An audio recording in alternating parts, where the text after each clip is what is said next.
고백하겠습니다. 예수님 안에서 난 언제나 행복합니다. 예수님과 함께 기쁘고 즐겁게 삽니다. 이렇게 살아가는 우리의 매일매일 되기를 예수님의 이름으로 축원합니다. 하나님 말씀 열왕기하 16장 3절로 4절 말씀입니다. 열왕기하 16장 3절로 4절 말씀, 다 같이 한 목소리로 읽겠습니다. 이스라엘의 여러 왕의 길로 행하며 또 야훼께서 이스라엘 자손 앞에서 쫓아내신 이방 사람의 가증한 일을 따라 자기 아들을 불 가운데로 지나가게 하며 또 산당들과 작은 산 위와 모든 푸른 나무 아래에서 제사를 드리며 분향하였더라. 유다왕 아하스 같은 제목으로 함께 은혜를 나누고자 합니다. 여러분, 저는 텔레비전 뉴스를 잘 보지 않습니다. 세상과 아주 담을 쌓을 수는 없기 때문에 주로 인터넷으로 뉴스를 짤막짤막하게 보긴 하지만 뉴스를 보려고 텔레비를 켜거나 또 즐겨보질 않습니다. 왜 제가 뉴스를 잘 보지 않느냐 하면 그 뉴스들이 너무나 자극적이고 부정적이고 악한 것들이 주로 나오기 때문입니다. 더구나 국민들의 불안과 염려의 마음을 자극해서 시청률을 높이기 위해서 주로 그런 쪽으로 뉴스를 만들다 보니까, 또 거기다가 확대 해석까지 해가지고 뉴스를 만들다 보니 그것이 좋은 영향을 미치지 못하고 뉴스를 볼 때마다 안타까움과 부정적인 마음이 들어서 웬만하면 뉴스를 보기보다는 제가 선택해서 인터넷으로 정보를 얻게 되기도 합니다. 세상이 점점 더 이처럼 악해져 가고 취해져 가는 모습을 보면서 참으로 안타까운 때가 많이 있습니다. 좋은 일도 많이 있고 좋은 사건도 많이 있고 희망적이고 긍정적인 일들도 많이 있는데 그런 것들은 사람들이 잘 보지 않습니다. 사람의 본성이 이와 같이 긍정적인 것보다는 부정적인 것, 그리고 평범하고 항상 일상적인 것보다는 좀 더 자극적인 것들을 요구하기 때문이죠. 그래도 제가 여러 개 말씀을 보면서 비슷한 느낌을 가지게 됐습니다. 어쩌면 사람들이 이렇게 악할 수가 있는지. 물론 저 자신도 하나님 앞에 부끄럽고 부족하지만 이제야 성령님의 도우심이 있기 때문에 우리가 성령님의 은혜 가운데 살고 의롭게 살기 위해서 노력을 하는데, 그 당시 그들만의 힘으로 의롭게 살아내야 됐던 그 이스라엘 백성들과 특별히 그들의 리더였던 왕들의 삶을 통해서 점점 더 악해져가는 그들의 죄악을 보면서 참 사람은 어쩔 수가 없구나, 사람 속에 있는 죄의 본성은 어쩔 수 없이 그 죄와 악을 따라갈 수밖에 없구나 하는 것을 느끼게 됩니다. 북이스라엘 왕국이야 나라의 정통성도 없고 베들과 단의 금송아지를 만들어 이미 태생부터 하나님을 떠났기 때문에 그럴 수 있다 쳐도 유다 나라는 그렇지 않지 않습니까? 유다 나라는 다윗 왕의 가문에서 계속 왕이 탄생합니다. 하나님은 그 다윗을 사랑하셨기 때문에 그 후손을 끊이지 않고 다윗의 후손들로 왕을 삼게 하죠. 그래서 유다 나라에는 그래도 북이스라엘 왕국에 비해서는 성군들이 있었습니다. 여호사밧 왕도 있었고 히스기야 왕도 있고 요시야 왕도 있고 우시야 왕도 있습니다. 이런 여러 좋은 왕들이 있었지만, 하지만 유다 왕국의 역사를 보면 점점 더 좋은 왕보다는 악한 왕들이, 또 그 악한 왕들도 그 악함이 하나님을 진노케 하는 그 일들이 점점 더 강해지고 세지는 것을 발견하게 됩니다. 그리고 급기야 오늘 말씀에 나오는 아하스와 이 다음번 말씀에 나올 므낫세라는 두 악한 왕을 통해서, 악함에 걸출한 두 왕을 통해 결국 유다 왕국은 멸망의 길을 가게 됩니다. 이제 우리가 오늘 공부와 함께 나누겠지만 이 아하스가 얼마나 악했는지, 그리고 다음 때에 나타나는 므낫세가 얼마나 악했는지 그 내용들을 보면서 유다도 멸망당할 수밖에 없겠구나 하는 생각을 가지게 됩니다. 너무너무 감사한 것은 우리는 그런 이들의 전철을 되풀이하지 않고 하나님의 은혜로, 예수님의 구속의 은혜로 하나님의 자녀가 되고 성령의 도우심을 따라 성령과 함께 이렇게 살게 되니 얼마나 감사한지 모릅니다. 새벽 이 시간에 주님께 나와 내 시간을 드리고 내 마음을 드리고 예배하는 것, 어느 때는 너무나 피곤하고 힘들어서 꾸벅꾸벅 졸기도 하지만 상관없어요. 여러분의 마음 중심에 주님이 계시고 주님을 사랑하기 때문에 오늘 이 전에 와 계시고 있기 때문입니다. 왜? 우리에게 성령님의 은혜가 있고 성령님의 도우심이 있고 성령님의 돌보심이 있기 때문입니다. 성령께서 우리를 깨워주시고 성령께서 우리 마음에 새벽에 나와 주님을 예배자는 마음을 주지 않았다면 어떻게 할 수가 있겠습니까? 하루의 바쁜 일상 가운데에도 내가 여러 가지 사정 때문에 새벽에 교회를 직접 가지는 못하지만 온라인으로라도 어떻게 하나님 말씀을 나누고 기도할 수 있음을 얼마나 감사한 일입니까? 그러므로 여러분, 지금 나의 일상 속에서 내가 하나님을 믿고 하나님을 의지하고 오늘은 어제보다 내일은 오늘보다 더 나은 삶을 살기 위해서 이렇게 기도하고 예배하고 나 자신을 돌아보는 이 모습들이 너무나 귀한 거예요. 이것을 언제나 꼭 기억하고 절대로 주님 곁을 떠나지 말고 아무리 힘들어도 어려워도 속상해도 마음에 안 들어도 주님과 손을 꼭 붙잡고 주님 의지하고 나가서 마침내 승리하는 여러분 되기를 예수님의 이름으로 축원합니다. 자, 그렇다면 이 아하스가 얼마나 악했기에 제가 이처럼 강하게 말씀을 드리는지 이제 함께 우리가 이 아하스를 함께 살펴보도록 하겠습니다. 야훼를 떠난 아하스 1절로 16절 말씀에 그 내용이 나오는데 1절로 2절 말씀을 함께 보도록 하겠습니다. 르말라의 아들 베가 제17년에 유다의 왕 요담의 아들 아하스가 왕이 되니 아하스가 왕이 될 때 나이가 20세라 예루살렘에서 16년간 다스렸으나 그의 조상 다윗과 같지 아니하여 그의 하나님 야훼께서 보시기에 정직히 행하지 아니하고 20살에 왕이 되었으니 딱 성년의 나이에 왕이 되었습니다. 그런데 오늘 말씀에 나오는 것처럼 그의 조상 다윗과 같지 아니하였더라. 조상 다윗처럼은 못한다고 할지라도 그래도 다른 왕들을 보면 야훼 보시기에 정직히 행하였더라. 우시아도 요담도 그들의 공도 있고 과도 있죠. 우시아나 요담 같은 할아버지, 아버지도 잘한 것도 있고 못한 것도 있습니다. 하나님을 기쁘시게 한 일도 있고 하나님을 슬프게 하고 진노케 한 일도 있었습니다. 그런데 이 우시아는 아예, 이 아하스는 아예 하나님 보시기에 정직히 행하지 아니하고 더구나 이제 그의 악함이, 그의 우상숭배가 백일하에 드러나게 됩니다. 3절로 4절 말씀 읽겠습니다. 이스라엘의 여러 왕의 길로 행하며 또 야훼께서 이스라엘 자손 앞에서 쫓아내신 이방 사람의 가정한 일을 따라 자기 아들을 불 가운데로 지나가게 하며 또 산당들과 작은 산 위와 모든 푸른 나무 아래에서 제사를 드리며 분향하였더라. 다윗의 길로 정직하게 가는 것이 아니라 어떤 길로 갔다고 말씀합니까? 이스라엘의 여러 왕들의 길로. 이스라엘의 여러 왕들의 길은 어떤 길입니까? 베델과 단의 금송아지를 만들어 그것을 하나님으로 섬기고 바알과 아세라, 몰렉 같은 신들을 섬기고 온갖 악한 행위를 했던 그들의 길로 따라갔다는 겁니다. 이방 사람의 가정한 일을 따라 자기 아들을 불 가운데로 지나가게 하며 아들을 불 가운데로 지나가게 했다는 것은 그 당시 몰렉이라는 신이 있었습니다. 이 몰렉이란 우상을 섬길 때 머리는 항소 모양을 하고 그리고 몸은 사람 몸을 한 그와 같은 우상이었는데 이 몰렉에게 제사를 드릴 때 가장 신에게 치성을 드리는 제사가 한 가지가 있습니다. 자기의 아들을 불에 태워 죽이는 인신공양입니다. 세상에 솔로몬 시대에 이 몰렉이라는 우상이 솔로몬이 많은 여인들과 이방 여인들과 결혼했을 때 들어와서 솔로몬이 직접 몰렉을 섬긴 것은 아니었지만 그때부터 이 몰렉을 섬기는 우상 숭배가 유다 나라에 들어와서 그 예루살렘 안에서 흰놈 골짜기에서 공공연하게 자기의 자식을 불에 태워 죽이는 거예요. 자기의 욕심을 위해서. 여러분, 우상 숭배라 하면 이스라엘 백성들이 하나님을 떠나고 우상을 숭배했을 때 단순히 우상만 숭배하는 것이 아닙니다. 하나님 앞에서 볼 때 하나님 외에 다른 우상을 섬겼을 뿐 아니라 그 우상 숭배의 필연적으로 따르는 두 가지의 죄가 있습니다. 하나는 음란의 죄고 또 하나는 악한 행위의 죄입니다.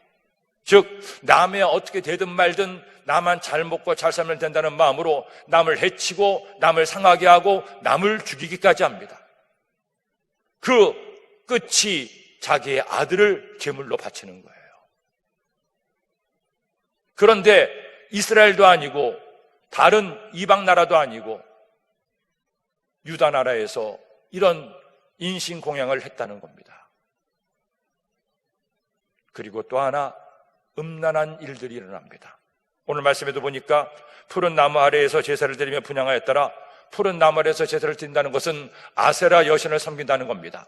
바알과 아세라 여신을 섬기는 그 우상 숭배가 북이스라엘 왕국에도 남유다 왕국마저 극심하게 했다는 거죠. 특히 이 바알과 아세라, 이 남신과 여신이 서로 성적으로 결합할 때 하늘에서 비가 내려서 풍요케 한다고 해서 이 바알 신전과 아세라 신전 옆에는 항상 남창과 여창이 있었습니다. 그래서 그 신들을 섬긴다고 그 신전에 가면 거기 있는 남세자와 여사제와 성적인 관계를 맺습니다. 그렇게 하면 신이 기뻐해서 비를 내리게 하고 풍요한 삶을 누리게 한다는 거예요. 우상 숭배가 이스라엘 왕국을 넘어서 유다 왕국까지 이렇게 만연하게 된 것은 사람의 죄악의 본성과 음란과 쾌락과 욕심과 이기심을 교묘하게 자극해서 마치 달콤한 꿀처럼 그들을 유혹했기 때문입니다. 세상은 점점 더 발전해 간다고 하는데 사람의 악한 본성은 점점 더 심해져 갑니다. 그래도 이전까지는 남자들이야 본성이 그렇다고 해서 했지만 이제는 우리나라에도 이른바 호스트바 같은 것들이 있다고 합니다. 여자들이 돈을 주고 남자를 사기 위해서 그곳에 가서 술을 마시고 그렇게 성을 산다는 거예요. 그런 뉴스나 그런 이야기들을 들을 때마다 세상이 어디까지 악해져 갈 수 있을까? 그 성적 행위의 끝이 사실은 동성애입니다. 인류 역사에서 하나님 없는 사회에서 결국 점점 더 죄 가운데 살다가 그 죄는 반드시 필연적으로 이와 같은 음란과 쾌락의 죄가 동반하게 되고 그 끝에 동성애가 있어요. 그렇기 때문에 3400년 전 율법을 하나님께서 이스라엘 백성에게 주셨을 당시에도 하나님은 엄격하게 이 동성애의 죄를, 음란과 방탕의 죄를 금하시고 그들에게서 없앨 것을 말씀하셨습니다. 그런데 이제는 이스라엘을 넘어 유다 왕국까지, 거룩한 성 예루살렘에까지 이런 우상이, 심지어 므낫세 시대에는요, 그 바알 신전 그 남창이 바로 성전 옆에 붙어 있었습니다. 그것을 나중에 요시야가 제거했지만 이와 같은 일들이 일어났기에 하나님은 탄식하시고 진노하시게 됐던 거죠. 그리고 이제 그 아하스가 이처럼 하나님을 떠나고 그 유다 나라에서 온갖 우상을 숭배하자 아하스만 하나님을 떠난 것이 아니라 왕이 이만큼 떠났다는 것은 백성들은 말도 할 수 없다는 거예요. 죄로 다 물들었다는 겁니다. 그래서 나중에 왕이 하나님을 경외하고 하나님을 돌이킬 때 시대도 있었지만 백성들은 돌이키지 않습니다. 이것이 결국 멸망의 결정적 이유가 되는 것이죠. 이제 유다 나라에 이런저런 어려움이 밀려오게 됩니다. 아람과 이스라엘이 침략을 하게 되죠. 5절 6절 말씀, 이때에 아람의 왕 르신과 이스라엘의 왕 르말라의 아들 베가가 예루살렘에 올라와서 싸우려 하여 아하스를 에워쌌으나 능히 이기지 못하니라. 당시에 아람의 왕 르신이 엘랏을 회복하여 아람에 돌리고 유다 사람을 엘랏에서 쫓아내었고 아람 사람이 엘랏에 이르러 거기에 거주하여 오늘까지 이르렀더라. 하나님께서 아람과 이스라엘을 도구로 사용하셔서 이처럼 하나님을 떠나는 아하스와 유다 왕국을 칩니다. 하지만 아직까지 하나님의 진노의 때가 닿지 않았기 때문에 완전히 멸망당하거나 하지 않았습니다. 아직 더 많은 약 200년 가까운 시간이 필요로 했습니다. 그런데 그래도 하나님께서는 여기에서 하나님의 진노를 잠깐을 보이셔서 아람 나라가 부분적으로 승리하게 하고 엘랏을 빼앗기게 됩니다. 이렇게 아람과 북이스라엘 왕국이 연합해서 남쪽으로 밀려와서 유다를 침략하고 위협하자 궁지에 몰린 아하스가 한참 떠오르는 신흥 강국 아수르 왕에게 원조를 요청하게 됩니다. 7절로 9절 말씀 보겠습니다. 아하스가 아수르의 왕 디글랏 빌레셀에게 사자를 보내 이르되 나는 왕의 신복이요 왕의 아들이라. 이제 아람 왕과 이스라엘 왕이 나를 치니 청하건대 올라와 그 손에서 나를 구원하소서 하고, 아하스가 야훼의 성전과 왕궁 곳간에 있는 은금을 내어다가 아수르 왕에게 예물로 보냈더니 아수르 왕이 그 청을 듣고 곧 올라와서 다메섹을 쳐서 점령하여 그 백성을 사로잡아 기르로 옮기고 또 르신을 죽였더라.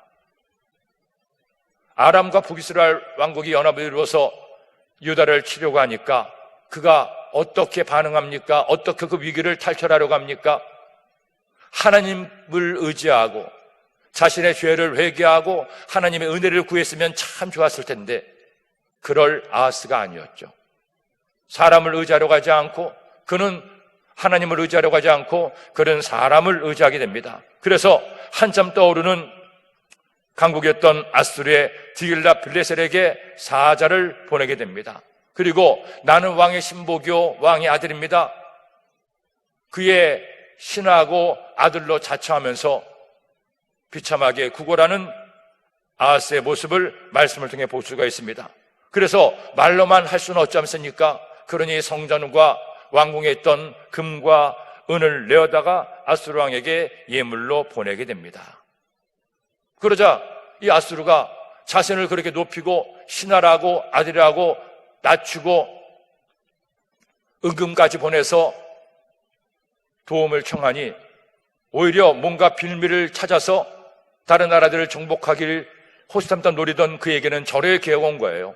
그래, 그러면 우리가 도와주시 하고는 쳐서 아람과 이스라엘을 쫓아냈던 겁니다. 저는 이 말씀을 보다가 참 사람이 이렇게 다를 수가 있구나. 여호사밧 왕을 보십시오. 여호사밧 시대에는 세 나라의 연합군이, 모압과 암몬과 마온의 세 나라의 연합군이 유다 나라를 쳤습니다. 그때 여호사밧은 애굽을 의지하거나 다른 나라를 의지하지 않습니다.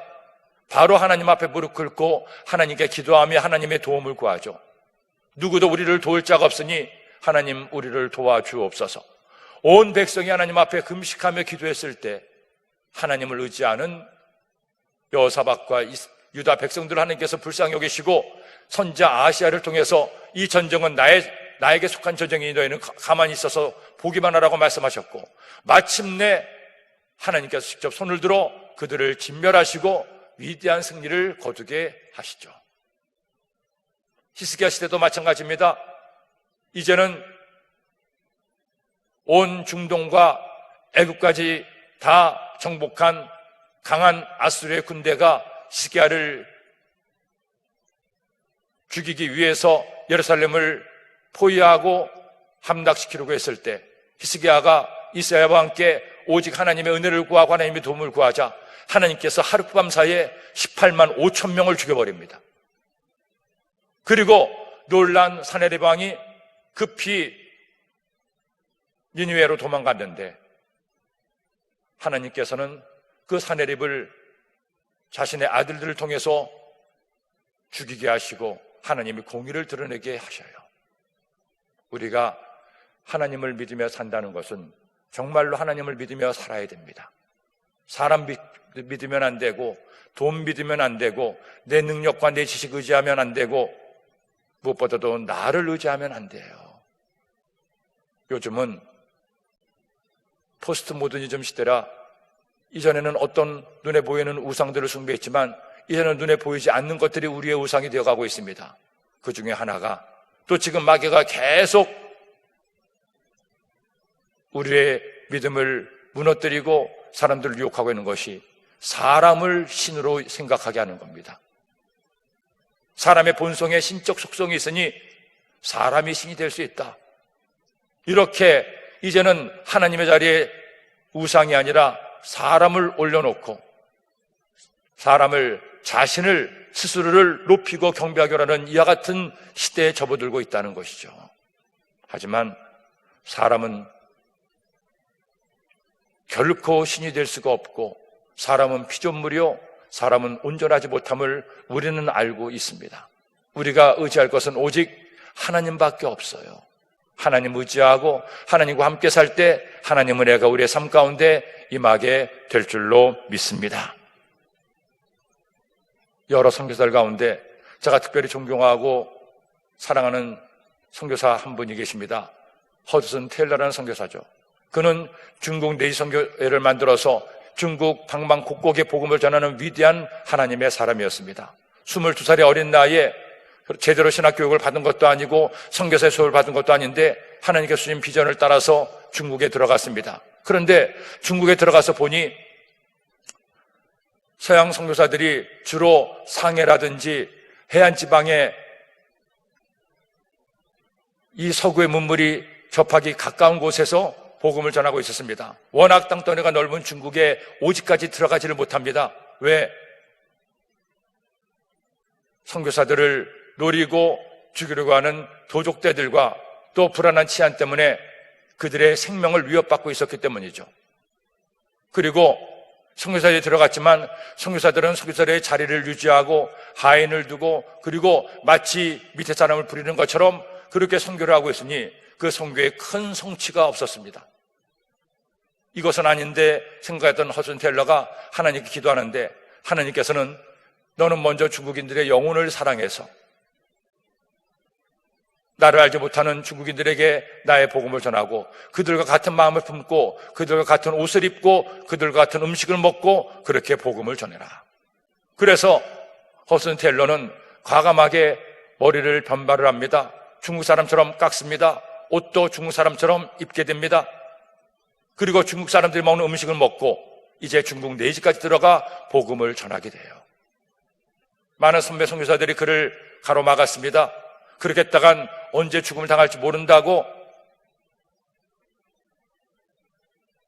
오래 선교 사역을 해야 되는데 이렇게 무모하게 하면 안 된다고 얘기를 했습니다.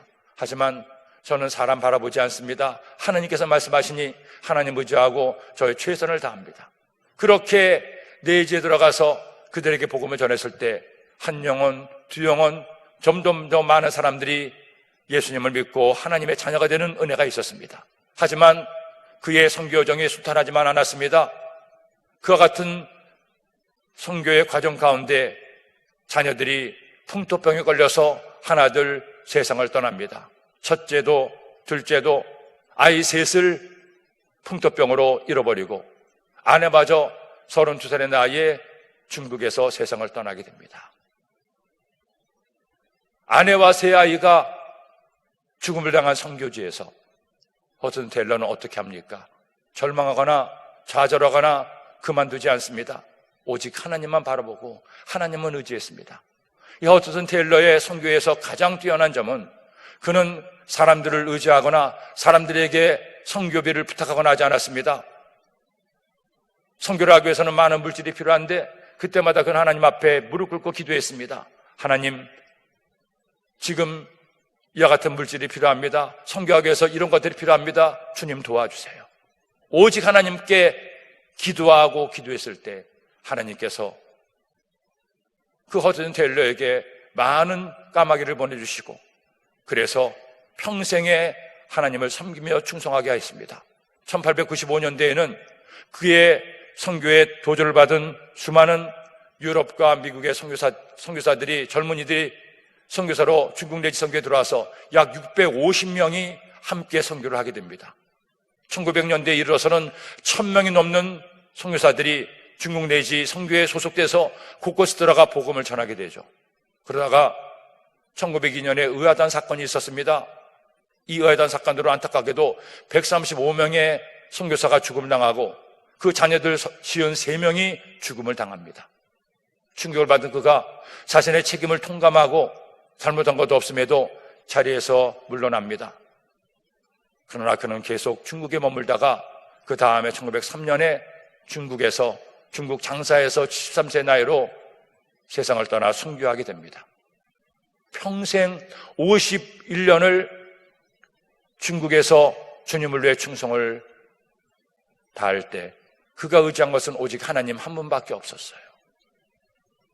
중국이 공산화되었지만 다시 개혁 개방 정책을 했을 때 수많은 중국의 현지에서 가정교회들이 불일 듯 일어나게 되었던 것은 그 선교사들이 뿌렸던 순교와 헌신과 선교의 씨앗이 깊이 숨어 있다가 다시 열매를 맺게 된 것이었습니다. 지금도 중국이 지금 점점 더 공산당이 독재를 강화하고 종교를 탄압하고 있지만 그래도 세계에서 가장 많은 성경이 출판되는 곳이 중국입니다. 100년 전 이런 목숨을 건 하나님만 의지했던 선교사의 열정과 헌신과 믿음이 있었기 때문이죠. 우리가 주님 믿으며 살면서 정말 주님을 믿어야 돼요. 살다 보면 어려움도 있고 문제도 있고 내 뜻과 생각대로 안 되는 일들도 있습니다. 하지만 그래도 나를 사랑하시는 하나님, 좋으신 하나님, 모든 것을 합력하여 선을 이루시는 하나님을 믿어야 됩니다. 하나님을 믿고 감사하고 하나님을 믿고 주님이 기뻐하신 뜻대로 최선을 다할 때 하나님께서는 결국 모든 것을 합력하여 선을 이루어 주십니다. 여러분, 하나님의 생각은 우리 생각과 다르고 하나님의 뜻은 우리의 뜻보다 더 높습니다. 그러니 그 하나님 믿고 의지하는 우리 모두가 되기를 예수님의 이름으로 축원합니다. 자, 이와 같이 사람을 의지했던 아하스가 그 당시에는 잠깐 위기를 모면한 것 같은데 이제 아하스는 한술 더 뜹니다. 기가 막힌 일을 하게 됩니다. 10절 말씀 보겠습니다. 아하스 왕이 아수리의 왕 드길라 빌레셀을 만나러 다메섹에 갔다가 거기 있는 제단을 보고 아하스 왕이 그 제단의 모든 구조와 제도의 양식을 그려 제사장 우리아에게 보냈더니 다메섹에 있는 드길라 빌레셀에게 구걸하러 갔다가 거기 있는 우상의 제단을 보았습니다. 근데 아하스가 볼 때 그 우상에게 제물 드리는 제단이 멋져 보입니다. 그 설계도를 제사장 우리에게 보낸 거예요. 헌데 더 기가 막힌 일은 제사장 우리아가 그 설계 양식대로 제단을 만들었다는 겁니다. 11절 12절 말씀, 아하스 왕이 다메섹에서 돌아오기 전에 제사장 우리아가 아하스 왕이 다메섹에서 보낸 대로 모두 행하여 제사장 우리아가 제단을 만든지라. 왕이 다메섹에서 돌아와 제단을 보고 제단 앞에 나아가 그 위에 제사를 드리되 자기의 번제물과 소제물을 불사르고 또 전제물을 붓고 순제 짐승의 피를 제단에 뿌리고. 왕도 왕이지만 제사장도 기가 막히죠. 다메섹에서 우상의 제단을 그대로 보고 그려서 보냈더니 우리아가 약삭빠르게 그것을 만드는 거예요. 하나님을 예배하고 예루살렘 성전을 지킬 제사장이 우상의 제단을 만든 겁니다. 그리고 왕이 돌아오자 거기에서 제사를 드립니다. 우상의 제단에서 야훼 하나님께 제사를 드린다는 거죠. 번제와 소제를 불사르고 전제물을 붓고 마치 하나님의 성전에서 번제단에서 제사를 드리는 것처럼 똑같이 드립니다. 그리고 14절 16절 말씀 보겠습니다. 또 야훼 앞 그 성전 앞에 있던 놋제단을 새 제단과 야훼 성전 사이에 옮겨다가 그 제단 북쪽에 그것을 두니라. 아하스 왕이 제사장 우리에게 명령하여 이르되 아침 번제물과 저녁 소제물과 왕의 번제물과 그 소제물과 모든 국민의 번제물과 그 소제물과 전제물을 다 이 큰 제단 위에 불사르고 또 번제물의 피와 다른 제물의 피를 다 그 위에 뿌리라. 오직 놋제단은 내가 주께 여쭐 일에만 쓰게 하라 하며 제사장 우리아가 아하스 왕의 모든 명령대로 행하였더라.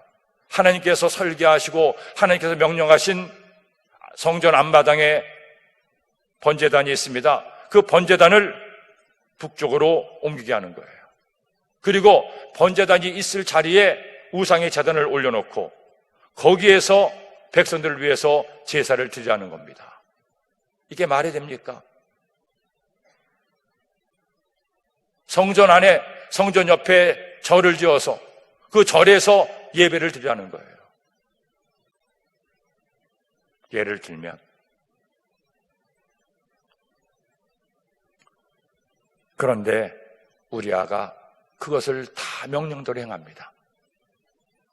권력과 이와 같은 종교가 결탁을 해서 하나님을 떠나고 하나님을 진노케 하자 이 나라가 온전히 갈 수가 없는 것이었죠. 거기다 보세요.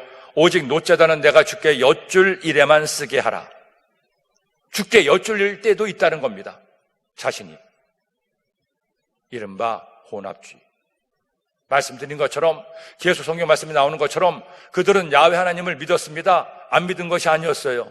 야훼 하나님도 믿되 바알도 믿고 아세라도 믿고 몰렉도 믿고 그모스도 믿는 겁니다. 하나님의 힘이 필요할 때는 하나님께 제사드리고 하나님의 뜻을 묻고, 재물이 필요하거나 다른 것들이 필요할 때는 또 다른 신도 믿고, 자신들의 구매에 맞게 자신들의 필요에 따라 이런저런 우상을 섬겼던 유다, 북이스라엘 왕국의 모습을 그대로 따라가는 그들을 볼 수가 있습니다. 우리는 하나님만 믿어야 됩니다. 하나님께서 우리에게 주신 이 성경 말씀만 믿어야 됩니다. 그 외에 다른 것을 믿으면 그것이 우리의 우상이 되고 우리는 하나님께서 미워하시는 우상 숭배의 죄를 짓게 되는 겁니다. 우리가 일상생활 속에 있는 샤머니즘적인 요소들, 그런 것들도 있습니다. 그런 것들도 우리가 엄히 멸해야 됩니다. 나중에 요시아의 개혁에 나오겠지만 그 당시 유다 나라에도 점쟁이들도 많이 있었고 박수 무당들도 많이 있었습니다. 오늘날 이 시대도 그렇잖아요. 이제 우리는 오직 하나님만 믿어야 됩니다. 이전에 한 집사님이 계셨는데 그 집사님은 그렇게 꿈을 잘 꾸셨습니다. 그리고 그 꿈을 꾸고 나서 그냥 꿈 꾸었구나 생각하면 좋은데 꼭 저에게 직접 찾아오거나 전화하셔서 목사님, 제가 어젯밤에 이런 꿈을 꿨는데요, 이 꿈이 도대체 어떤 꿈인지 좀 해석을 좀 해주세요. 이것이 길몽인지 흉몽인지 좀 해석을 좀 해주세요. 어느 때는 목사님, 제가요 어젯밤에 이 돼지들 우리에 들어가 있었습니다. 이거 좋은 꿈 아닙니까? 제가 그때마다 집사님, 이제 하나님 믿으니까 그 꿈 때문에 염려하지 마세요. 꿈은 꿈일 뿐 돼지 우리에 있었다고 좋은 일 있는 것도 아니고 그런 거 아니니 그런 것 때문에 신경 쓰지 마세요. 그래도 목사님, 제가 하나님을 믿지만 그래도 이런 꿈 옛날부터 우리 조상들이 좋은 꿈이라고 하지 않습니까? 오늘 제가 복권을 사볼까요? 아무리 말씀을 드려도 잘 해결이 안 되더라고요. 꿈은 꿈일 뿐이고 괜히 장난삼아 점쟁이 한테 친구 가는데 나도 한번 장난삼아 따라가서 한번 복용해 볼까? 내가 믿지는 않지만 이래서는 안 된다는 거예요. 그런 혼합주의가, 그 작은 것들이 점점 밀고 들어와서 이스라엘과 유다를 무너뜨리게 됐습니다. 심지어 성전을 훼손합니다. 17절 말씀 보겠습니다. 아하스 왕이 물두멍 받침의 옆판을 떼내고 물두멍을 그 자리에서 옮기고 또 놋바다를 놋소 위에 내려다가 돌판 위에 그것을 두며 18절 말씀, 또 안식일에 쓰기 위하여 성전에 건축한 낭실과 왕이 밖에서 들어가는 낭실을 아수르 왕을 두려워하여 야훼의 성전에 옮겨 세웠더라. 이렇게 하나님을 떠나고 성전마저 훼손하는 아하스, 사람은 두려워하지만 하나님을 두려워하던 아하스는도 결국 세상을 떠나고 그의 이름은 영원토록 악한 아하스로 남게 됩니다. 우리가 오늘 이 말씀을 통해서 다시 한번 우리 인간의 연약함을 깨닫고 오직 하나님만 의지하고 하나님만 바라보려고 결심하는 여러분 되기를 예수님의 이름으로 축원합니다. 기도드립니다. 하나님 아버지, 감사합니다. 고맙습니다. 89번째 성경여행을 또 했습니다. 오늘 주신 말씀을 기억해서 주님께서 우리에게 깨닫게 하시는 말씀 따라 행함으로 승리하는 저희들의 삶이 되게 하여 주옵소서. 그런 복된 이날 되게 하여 주옵소서. 귀한 예물을 드린 성도들마다 주께서 갚아주시고 예물이 담긴 마음의 소원에 하나님의 응답과 은혜가 있게 하여 주옵소서. 예수님의 이름으로 기도드립니다. 아멘.